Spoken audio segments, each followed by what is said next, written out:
we need to actually look at those bigger brands and go, how can we make our life simpler, show up the way we want to show up, and stop worrying about the fact that, TikTok's done this new algorithm change this week, and that's done over there, and that person's telling me to do this, and I should do this. Like, breathe. just breathe and do you. Done's better than perfect any day of the week. Well, that example of the email Exactly son, he got it out ultimately. The message in his email was brilliant. He still got people clicking through in that email.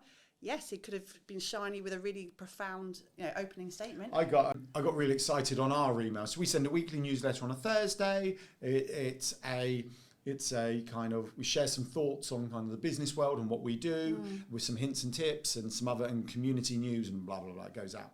And I started adjusting the subject line, and I noticed the open rate went up by 10%.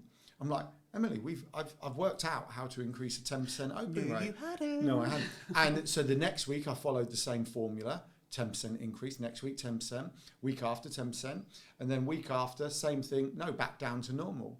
So I was like, well, hold on, what's going on here?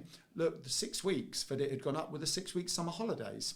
So we'd increased the 10%, So the point is, the subject line did nothing, but the summer holidays, people were sitting there reading our email who were usually rushing around. And it's like, that's fantastic. But there's me thinking I was really clever, securing the best kind of subject lines ever, taking ours up from about 38 to 48, when the reality was, it was just the summer holidays, which is good. I think people... They don't, because sometimes people use it as an excuse, right? I'm slow because it's Christmas. I'm slow because it's the summer. I'm slow because da-da-da-da-da.